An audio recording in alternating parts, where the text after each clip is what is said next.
Hello everyone, welcome to Let's Discover It. This is Arya Singh and today we will discuss about a major topic of class 8th Geography NCERT. तो उससे पहले आपके chapter का नाम है land, soil, water, natural vegetation and wild life resources. तो यहाँ पे जो 5 चीज़ों के नाम दिए गए हैं आपको, इस 5 चीज़ों में हम लोगों ने लैंड, सॉइल और वाटर को कवर कर लिया है। आज हम करने जा रहे हैं नेचुरल वेजिटेशन और वाइल्ड लाइफ को। ये जो टॉपिक है आपका, ये एक जॉइंट टॉपिक है आपके बुक में, लेकिन इसमें हम आज नेचुरल वेजिटेशन को कवर कर रहे हैं।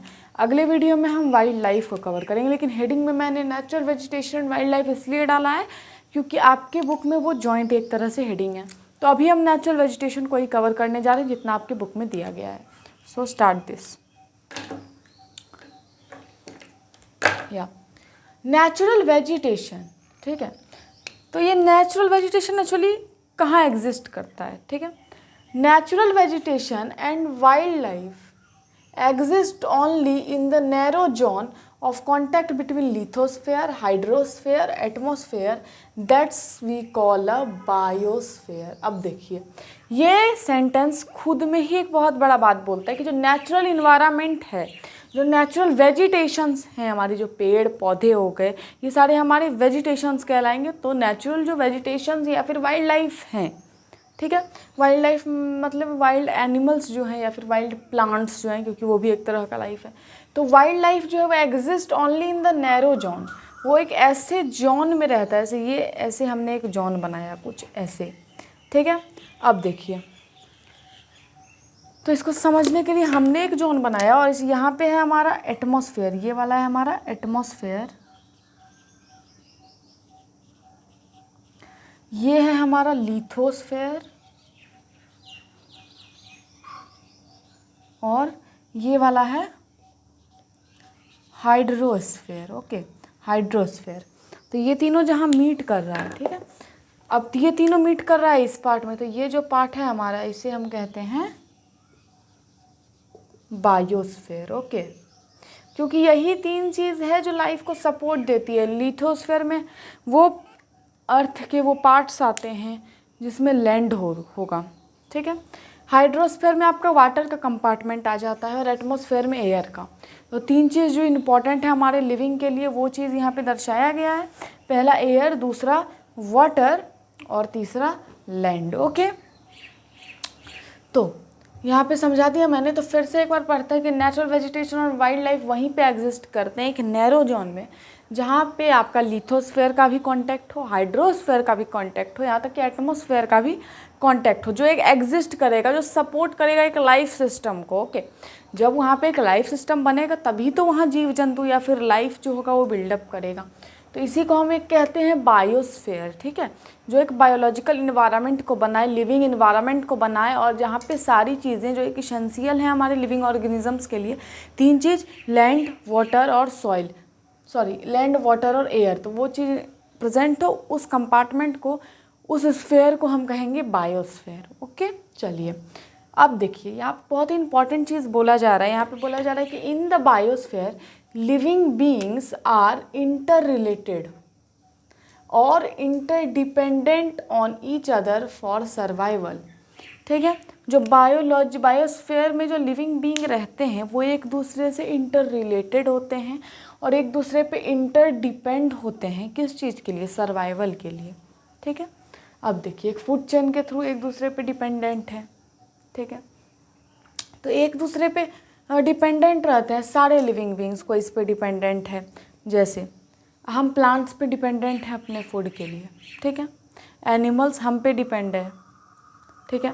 एनिमल बहुत सारे होते हैं जो ओमनीवोर्स भी होते हैं, कार्निवोर्स भी होते हैं और हार्बीवोर्स भी होते हैं। तो वो एनिमल्स कुछ प्लांट पे डिपेंड हैं, कुछ एनिमल्स पे ही डिपेंड हैं और कुछ दोनों पे डिपेंड हैं, यानी ओमनीवोरस हैं। ओके, तो in the biosphere living organisms are interrelate और interdependent on each other for their survival this life support system. तो ठीक है, यही एक दूसरे से इंटर डिपेंड होने के कारण ये एक दूसरे को सपोर्ट करते हैं, तब तो ये जीते हैं। तो ये जो एक लाइफ सपोर्टिंग सिस्टम है, इससे हम कहते हैं ecosystem. Okay, this is called the ecosystem, ECOSYSTEM, ecosystem. Okay, let's come. अब है आपका वेजिटेशन एंड वाइल्ड लाइफ और वैल्यूएबल रिसोर्सेज। जो ये वेजिटेशन है या फिर जो वाइल्ड लाइफ है, ठीक है, वाइल्ड लाइफ में वेजिटेशन भी पेड़ पौधे हुए, वाइल्ड लाइफ में भी आपका प्लांट का कंपार्टमेंट आता है।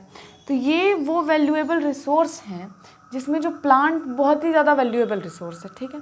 अब पहले इस लाइन से समझिए क्यों वैल्यूएबल है।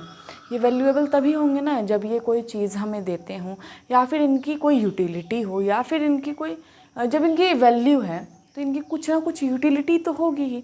चैप्टर 1 में मैंने बताया था रिसोर्सेज में कि एक चीज़ को रिसोर्स बनने के लिए पहले उसकी यूटिलिटी होती है और उसकी यूटिलिटी उसे एक वैल्यू देती है। तो यहाँ पे प्लांट भी तो हमारा एक रिसोर्स है, तो इसकी यहाँ पे वैल्यू है। तो वैल्यू है क्यों? जब इसकी यूटिलिटी होगी। तो यूटिलिटी क्या क्या है, इसकी यूज़ क्या क्या है, ओके, जिसके यूटिलिटी के वजह से इसकी वैल्यू है। तो अभी यूज पूछा जाएगा एग्जाम में, तो उसको देखते हैं। Plant provide us with timber, plant हमें टिम्बर देते हैं, लकड़ी देते हैं। Give shelter to animals, animals को शेल्टर देते हैं, हमें भी शेल्टर देते हैं, कोई बड़ी बात नहीं है। प्रोड्यूस ऑक्सीजन, ऑक्सीजन प्रोड्यूस करते हैं। हम जो कार्बन डाइऑक्साइड रिलीज़ करते हैं वो प्लांट कैप्चर करके ऑक्सीजन फॉर्म करके हमें देते हैं। प्रोटेक्ट सॉइल, सॉइल को प्रोटेक्ट करते हैं। मैंने हर बार बोला है कि जो प्लांट के रूट होते हैं, फाइब्रस रूट खासकर, वो चारों तरफ फैल के सॉइल को कुछ ऐसे पकड़ के रखते हैं कि एयर वाटर से भी सॉइल हिलेगा नहीं, यानी ट्रैप हो जाता है, तो सॉइल इरोजन या फिर लैंडस्लाइड के प्रॉब्लम्स नहीं होते हैं, ओके। तो प्रोटेक्ट सॉइल, सॉइल को प्रोटेक्ट करते हैं। So essential crop can grow, तो सॉइल को प्रोटेक्ट करेंगे तो उस पर हमारा इसेंशियल क्रॉप्स ग्रोन होगा। Act as a shelter belt, shelter belt के भी फॉर्म में एक्ट करते हैं। ये शेल्टर बेल्ट क्या होता है मैंने इसी चैप्टर में करवाया है आपको, कंजर्वेशन ऑफ सॉइल में। नहीं देखा तो जाके देख लो, steps to conserve soil, 2 part का वीडियो आएगा, उसमें शेल्टर बेल्ट एक्सप्लेन किया है सेकेंड पार्ट वीडियो में। Help in storage of underground water, अब सॉइल हटेगा नहीं तो सॉइल वहीं पे रहेगा ना, तो उससे क्या होता है कि अंडरग्राउंड वाटर हमारा स्टोर रहता है। हमें फ्रूट, नट और लेटेक्स देते हैं, ठीक है, गम देते हैं। टर्पटाइन ऑयल एक तरह का ऑयल है, वो देते हैं। मेडिसिनल प्लांट भी आता है, यहाँ तक कि पेड़ से ही तो पेपर बनता है, तो पेपर भी आता है। तो ये सारे क्या है हमारे प्लांट्स के यूज हो गए, ठीक है। तो ये होता है हमारा नेचुरल वेजिटेशन कंप्लीट, ओके, पूरा। अब आते हैं हम रेन वाटर हार्वेस्टिंग पे। तो ये रेन वाटर हार्वेस्टिंग क्या होता है, इसे हमने अगले वीडियो में मैंने रेन वाटर को बताया था आपको कि इसे हम अपने वाटर को कंजर्व करने में यूज़ करते हैं। तो रेन वाटर हार्वेस्टिंग की मैंने पिछले वीडियो में एक्सप्लेन किया, तो अभी बस डेफिनेशन देख लेते हैं। Rain water harvesting is the process of collecting of rainwater from rooftops and store it in appropriate location for future use, okay. Rain water में क्या करते हैं, सिंपली हम रूफ पे जो पानी जमा होता है उसको पाइप के थ्रू जाकर एक ऐसी जगह पे स्टोर करते हैं जहाँ से हम उसे प्यूरीफाई करके फिर अपने फ्यूचर यूज़ में यूज़ कर सकें, ओके। तो ये होता है पूरा हमारा कंप्लीट। अगले वीडियो में देखेंगे यहाँ का ये वाला चैप्टर जिसका नाम है wild life.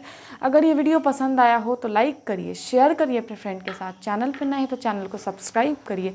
From this side Arya Singh, thank you.